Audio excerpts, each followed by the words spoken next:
ku soo dhawaada qaybtii labaad. Yeshua wuxuu noo sheegay masalo ku saabsan nin beerley ah oo abuurkiisa ku turay 4 nooc oo iid ah. Laakiin maxay tahay tafsiirka misalkan?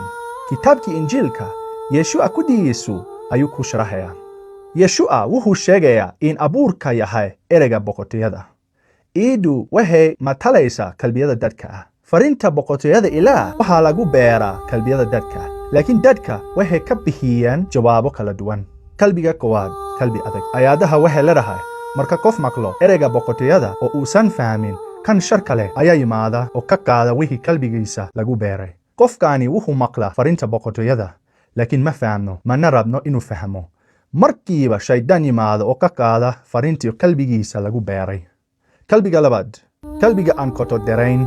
Aayadahan way leeyihiin kii abuurka lagu beeray meelaha dhagax leh, ereyga wuu maqlaa oo markiiba farxad ayuu ku qaataa, laakiin hidid ma leh. Marka dib ama cadaadis yimaado ereyga awaadisa, markiiba wuxuu ku dhaca. Qofkaani wuu maqlaa warka wanaagsan oo boqortooyada Ilaah, wuxuuna ku qaataa farxad. Wuxuu maqlaa badbaadiya dunida oo ballanqaadaya nolosha weligeed ah kuwa asaga u yimaada. Laakiin marka cadaadis ama silin yimaado sababta uu farinta u rumaysatay, wuxuu ku noqdaa noloshiisa hore iyo Islaamka. Qalbigii saddexaad, qalbigii mashquulsan. Aayadaha waxay leedahay kii abuurkii lagu beeray kodhaha dhexdiisa, ereyga wuu maqlaa, laakiin welwelka dunida iyo khiyaanada maalka ayaa eejiyey ereyga. Qofkaani wuu maqla farintii boqortooyada, laakiin wuxuu aad u jecel yahay dunida iyo lacagta.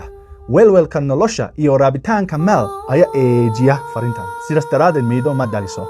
Iyo qalbigii afraad waa qalbiga wanaagsan. Aayadaha waxay leedahay kii abuurka lagu beeray iida wanaagsan, ereyga wuu maqla, wuu fahmaa, wuuna miido dhalaa. Qofkaani waa kan maqla ereyga boqortooyada iyo Yeshua, fahmaa oo qalbigiisa ku qaata.